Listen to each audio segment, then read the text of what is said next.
नमस्कार. सर्वप्रथम उपस्थित सर्वांना प्रजासत्ताक दिनाच्या खूप खूप शुभेच्छा. माँ सरस्वती, माता जिजामाता सावित्रीबाई फुले यांना वंदन करते.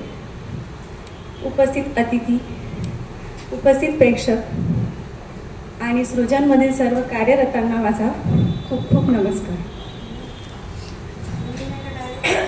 आज सृजनने मला एका अत्यंत महत्त्वाच्या आणि सांस्कृतिकदृष्ट्या समृद्ध असलेल्या विषयावर इथे बोलायला आमंत्रित केले आहे आणि तो विषय म्हणजे कथक नृत्य. म्हणतात ना, गुरुविना ज्ञान नाही, गुरुच्या मदतीशिवाय ज्ञान प्राप्त होऊ शकत नाही. एखाद्या विषयात काही साध्य करायचे असेल ना तर गुरु अत्यंत महत्त्वाचे असतात. असेच मला कथक नृत्यात घडविणारे माझ्या आयुष्यातील सर्वात महत्त्वाचे माझे गुरु स्वर्गीय श्री नरसिंहरावजी बोडे अमरावती, डॉक्टर सौ भाग्यलक्ष्मीताई देशकर आणि मृणालिनीताई खाडीलकर या तिघांना माझा शतशः प्रणाम. नटराज, नटराजाला कलेची देवता मानले जाते. कुठल्याही कलेची सुरुवात करताना नटराज पूजन हे फार महत्त्वाचे असते. तसेच नृत्यामध्ये देखील नटराजाला देवता मानली जाते. कुठल्याही कार्याची सुरुवात एका चांगल्या गोष्टीने करायची असते. नटराजाची मूर्ती आपण सर्वांनी बघितलीच असेल. त्यामध्ये मी त्यांची पोज करून दाखवते.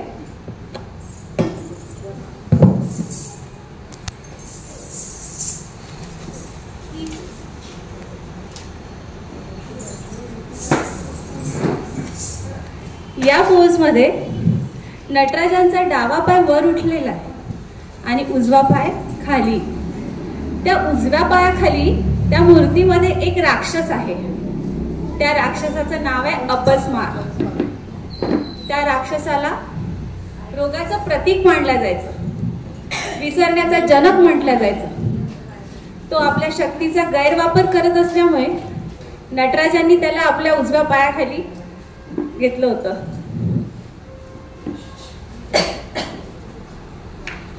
मिरगी हा रोग तुम्हा लोकांना माहित असेलच. मिरगीमध्ये रुग्ण बेशुद्ध होतो, त्याला काही आठवत नाही आणि त्या मिरगीलाच संस्कृतमध्ये अपस्मार म्हटलं जायचं.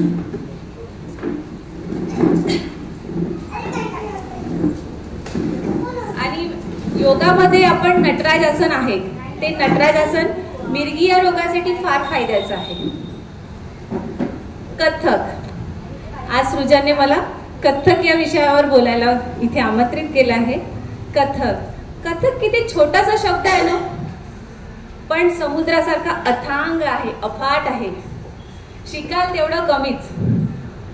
कथक हा प्राचीन शास्त्रीय भारतीय नृत्य प्रकार उत्तर भारतातून रूढ झालाय. कथा कहे सो कथक कहलावे. मॅडमनी मगाशी सांगितलं असेल, कथा कहे सो कथक कहलावे म्हणजे कथा सांगणारा कथककार म्हणून ओळखला जातो. पूर्वीच्या काळी बऱ्याच पौराणिक कथा रामाच्या, शंकराच्या, श्रीकृष्णाच्या या संगीताच्या सहाय्याने नृत्याचं प्रदर्शन केलं जायचं. भावपक्षामध्ये त्याचे भाव प्रदर्शन केले जायचे. हे मंदिरात केले जायचे. तिथून कथकचं सुरुवात झाली आहे. त्यानंतर कथकमध्ये नृत्य तर असतंच महत्वाचं, पण त्या नृत्याबरोबर त्या कलाकाराची अभिव्यक्ती आणि ते कथानक तेवढंच महत्वाचं असतं. कथकमध्ये काही महत्वाची वैशिष्ट्ये आहेत. पहिलं आहे आकर्षक पाऊल ठेवणे म्हणजे तत्कार. आमची सुरुवातच तत्कारापासून होते.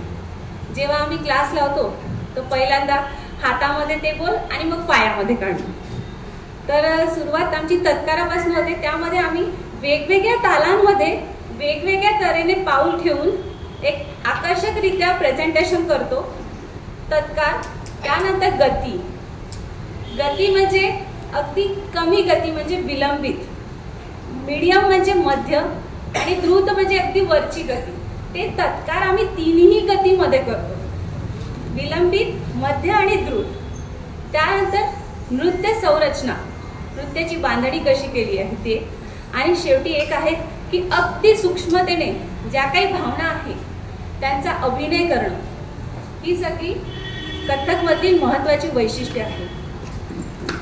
कथ्थकमध्ये घराण्यानुसार शिकवलं जातं, जसं जयपूर घराणे, लखनौ घराणे, बनारस घराणे. मी जयपूर घराण्यातून विशारद केले आहे. आम्ही बऱ्याच गोष्टी कथ्थकमध्ये शिकतो, त्यापैकी एक थोड्याशा मी सांगण्याचा तुम्हाला प्रयत्न करते.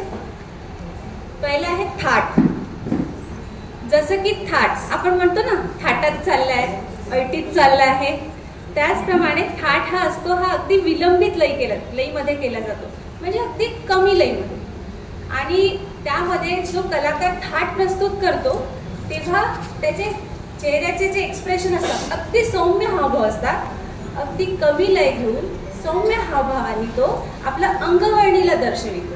म्हणजे आपल्या शरीरातल्या छोटे मोठे सगळे अंग थाटामध्ये आम्ही यूज करतो, पण त्या लयीनुसार अगदी कमी याच्यावर.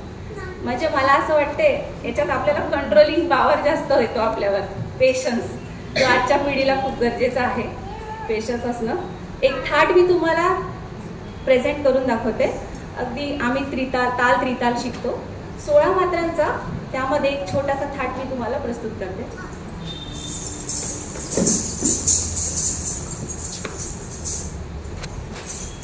म्हणजे अगदी तुमच्या साधारण भाषेत सांगायचं म्हणजे स्लो स्पीड मध्ये राहत आहे, आणि त्या कमी लयीमध्ये कमी स्पीड मध्ये किती सुंदर सादरीकरण होऊ शकतं याचं हे एक छोटंसं उदाहरण तुम्हाला दाखवते. रेडी? 13, 14, 15, अजून 1, 2, 3, 4, 5, 6, 7, 8, 9, 10, 11, 13, 14, 15, 16, 1.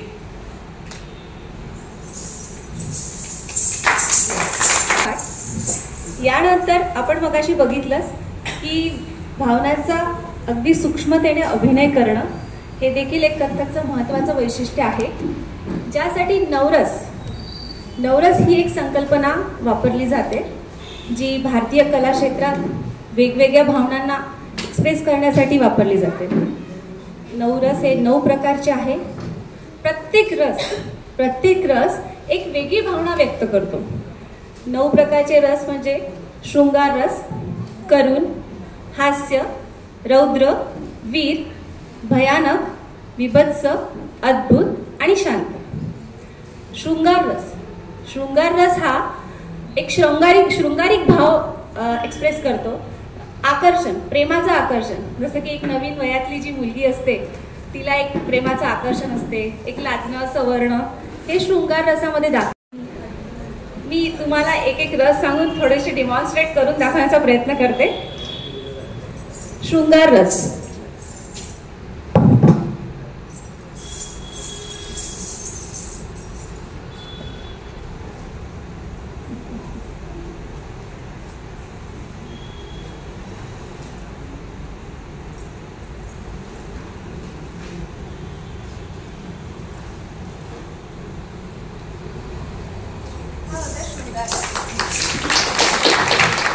त्यानंतर हास्यरस. प्रत्येकाच्या जीवनात आनंदाचे क्षण येतात, तर त्याच्यामध्ये अगदी कमी आनंद म्हणजे साधारण एक स्मित हास्य असतं, आणि खूपच खुशी झाली की आपण एकदम खदखदून हसतो. तर तो एक हास्यरस मी तुम्हाला करून दाखवते. स्मित हास्य असलं की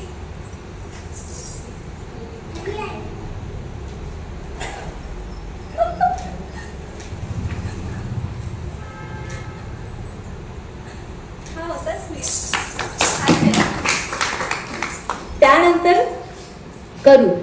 दुःखाच्या भावना व्यक्त करण्यासाठी करुण रस वापरला जातो. तो करुण रस.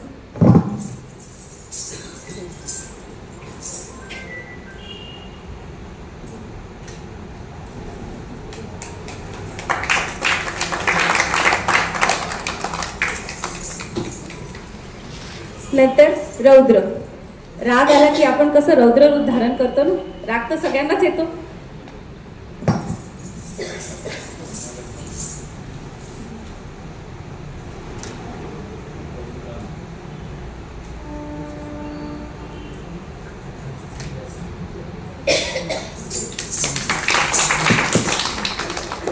नंतर वीर.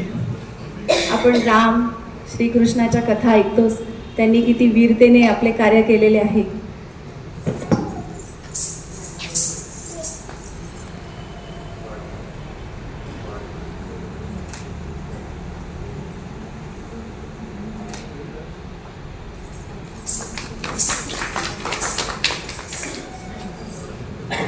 त्यानंतर विभत्स.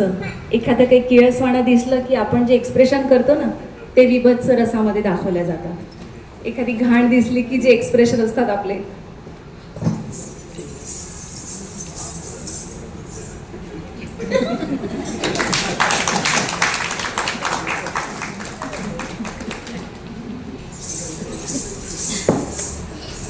बघ आहे भयानक.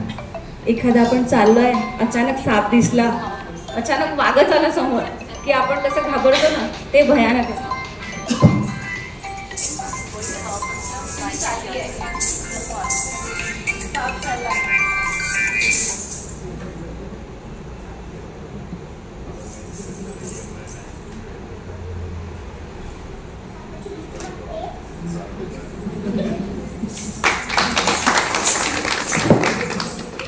आणि एक अद्भुत चमत्कार. अचानक काही असं जे अचानक डोळ्यासमोर घडलं की आपल्याला कसं एक एक्सप्रेशन येतं, एक चमत्कार वाटतो, अरे हे कसं काय झालं. तो म्हणजे अद्भुत रस वापरला जातो.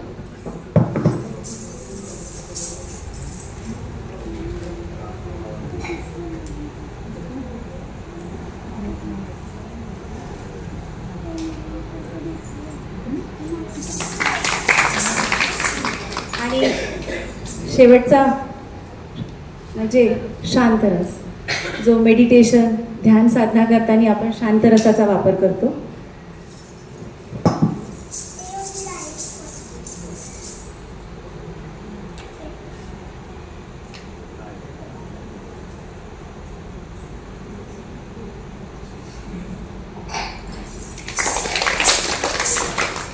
हे सगळे नवरस आज सर्वजणांच्या दैनंदिन लाईफमध्ये हे येतातच. फक्त आम्ही कथकमध्ये त्याला नवरस म्हणतो, पण रेग्युलर रुटीनमध्ये प्रत्येकाला या भावना असतातच, त्या एक्सप्रेस करतातच सगळेजण. यानंतर नायिका हा देखील एक महत्त्वाचा कथकमध्ये भाग आहे, जो आम्ही भावपक्षात करतो. नायिका म्हणजे जी दैनंदिन जीवनामध्ये जे स्त्रियांच्या ज्या 3 स्टेजेस असतात, जसं आम्ही इकडे कथकमध्ये नायिका जे शिकतो, 3 अवस्थेनुसार नायिका शिकतो. त्यामध्ये एक असते मुग्धा, प्रगल्भा आणि प्रौढा, अशा 3 स्टेजेस असतात. तसंच रेग्युलर लाईफमध्ये स्त्रियांच्या देखील 3 स्टेजेस असतात. जसं एक नवीन वयात आलेली, जिला मॅच्युरिटी येते पहिल्यांदा, त्यावेळेसची म्हणजे मुग्धा अवस्थेतील जी स्त्री असते, तिचे हावभाव, तिचं लाजणं, सवरणं, आकर्षण, ती वेगवेगळ्या सिच्युएशननुसार तिचं जे हावभाव असतात, ती मुग्धा अवस्था असते. आणि त्यानंतर प्रगल्भा म्हणजे मिड वयातली, जसं लग्न झाल्यानंतर 30-40 मधली जी असते ना, ती असते प्रगल्भा. तर तिला पण वेगवेगळ्या सिच्युएशनला फेस करावं लागते. कधी ती एखाद्याची बायको होते, एखाद्याची आई होते, है ना. तर त्यावेळेस तिची जी अवस्था असते, सिच्युएशननुसार तिला वेगवेगळे हावभाव व्यक्त करावे लागतात. आणि शेवटची आहे ती प्रौढा. मॅडमनी तुम्हाला ऑलरेडी सांगितलंच आहे की 45-50च्या वयामध्ये काय काय होतं. तर या 3 फेजेस आम्ही कथकमध्ये नृत्याद्वारे दाखवतो. बेसिकली मी प्रोफेशनली होमिओपॅथिक डॉक्टर आहे, पण नृत्यामध्ये फार आधीपासूनच मला आवड होती, म्हणून मी आत्ताही कथक नृत्याला माझा छंद म्हणून जोपासते आहे. आणि थोडंसं आता वेळेचा अभाव असतो प्रॅक्टिससाठी वगैरे, may be profession, family priorities, but मी माझ्या गुरूंचं खूप मोठेपणा आहे. मृणालिनीताई खाडीलकर, ज्या आम्हाला आत्ता पण आमच्या वेळेनुसार त्या त्यांची वेळ ॲडजस्ट करतात. असे गुरु भेटणं म्हणजे हा फार मोठा, म्हणजे लकी, आय एम लकी, है ना. तर त्या आमच्या वेळेनुसार आम्हाला ॲडजस्ट करून म्हणतात की ठीक आहे, तुम्हाला नाही जमत ना, म्हणजे मला तुमच्या वेळेनुसार या, मी तुम्हाला शिकवते. म्हणून ते आत्ताच्या घडीला हे सगळं पॉसिबल आहे त्यांच्यामुळे. बघा, होमिओपॅथी आणि कथ्थक हे दोन्ही वेगवेगळे भाग आहेत, पण या दोघांचा समन्वय हा देखील एक विचार करण्यासारखा विषय असू शकतो असं मला वाटतं.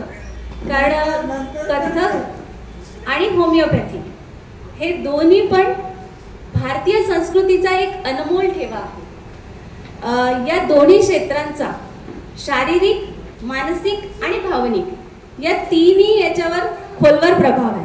आपल्या आरोग्यावर त्यांचा खोलवर प्रभाव आहे. कथ्थक ही फक्त कला नसून एक शारीरिक व्यायाम देखील आहे. जेव्हा कलाकार आपली प्रस्तुती करतो त्यावेळेस शरीर, मन आणि भावना या तिन्ही गोष्टीचं संतुलन राखून तो आपली प्रस्तुती करतो. जेव्हा आम्ही कथ्थक नृत्याचं प्रेझेंटेशन करतो त्यावेळेस आम्ही वेगवेगळ्या मुद्रा वापरतो, पायाची लयकारी करतो. हे सगळं करत असताना शरीरातलं ब्लड सर्क्युलेशन खूप चांगलं होतं, आपल्या स्नायूंची लवचिकता पण वाढते, शारीरिक तणाव कमी होतं, मेंटल स्ट्रेस कमी होतं, शरीरात ऊर्जा क्रिएट होते. एकंदरीत विचार केला गेला तर कथ्थकमुळे शारीरिक आणि मानसिक या दोन्ही गोष्टीचे स्वास्थ्य सुधारते. आपल्या होमिओपॅथी हे एक औषधशास्त्र आहे. ते पण शारीरिक आणि मानसिक या दोन्ही पातळीवर शरीराच्या दुरुस्तीला उत्तेजन देतं. जेव्हा आमच्याकडे OPDला एखादा पेशंट येतो तर आम्ही त्याला फक्त त्याच्या रोगाच्या लक्षणांचाच विचार न करता त्याच्या पूर्ण मानसिक आणि पूर्ण जीवनशैलीचं परीक्षण करूनच आम्ही त्यांना ट्रीटमेंट देतो. सगळे त्याच्या लाईफची past history, present history, family history या सगळ्या गोष्टीचा विचार करून आम्हाला ट्रीटमेंट द्यावं लागतं. म्हणून कथ्थक आणि होमिओपॅथी या दोन्ही अत्यंत प्रभावी पद्धती असू शकतात. एखाद्या रुग्णाला जर शारीरिक आणि मानसिक या दोन्ही समस्यांचा त्रास असेल तर मला वाटतं या दोन्ही पद्धती एकत्र वापरून आपण त्या रुग्णाला ट्रीट करू शकतो. कारण कथ्थक शिकायला तर वयोमर्यादा काही नाही आहे, फक्त आवड पाहिजे. हे आपल्यासमोर रश्मिताई सर देशपांडे यांचं खूपच चांगलं उदाहरण आहे. आणि कथ्थकमुळे जसं शरीरातील ताण कमी होतो, मेंटल स्टेबिलिटी असते, तर होमिओपॅथी औषधांचा प्रभाव पण चांगला बळकट होऊ शकतो याच्यामुळे. कथ्थक आणि होमिओपॅथी खरंच एक दुसऱ्याशी गुंफण तर नक्कीच आहे. एक शेवटी जाताना 2 ओळी सांगते. नृत्य ही कला पवित्र, मनाला शांती देई. नृत्य ही कला पवित्र, मनाला शांती देई. कथ्थकाच्या प्रत्येक पावलात जगाच्या गाभ्याची साक्ष देई. कथ्थकाच्या प्रत्येक पावलात जगाच्या गाभ्याची साक्ष देई. या श्लोकामध्ये कथ्थकच्या सौंदर्याचे आणि आध्यात्मिकतेचे वर्णन केले आहे. पुन्हा एकदा उपस्थित सर्वांचे मनापासून आभार मानते. माझ्या गुरूंना माझा शतशः प्रणाम. स्पेशली सृजनचे. आज सृजनने मला इथे खूप मोठी संधी देऊन कथ्थकबद्दल बोलायला आमंत्रित केले आहे, त्याबद्दल मी त्यांचे खूप आभारी आहे. आणि खरंच सृजन हे एक असं प्लॅटफॉर्म आहे जे दडलेले कलाकार आहे ना त्यांना वरती उचलल्यात. हा सगळ्यात चांगला प्लॅटफॉर्म आहे. म्हणजे बरेच लोक आहेत ज्यांच्यामध्ये छोट्या छोट्या कला लपलेल्या असतात, पण खरंच सृजन या माध्यमातून हे जे प्लॅटफॉर्म मिळते, कलाकाराला मंचाची गरज असते हो, मंच पाहिजे फक्त, मग तो आपली कला बरोबर प्रस्तुत करू शकतो. आणि स्पेशली आशिष दादांनी दोनदा फोन केला, यायचं आहे हो यायचं आहे. मी म्हटलं दादा आम्ही सृजनचेच सृजनचेच फॅमिली मेंबर्स आहोत, तर आम्ही येऊच नक्की. परत एकदा सगळ्यांना मनापासून आभार मानते आणि रजा घेते.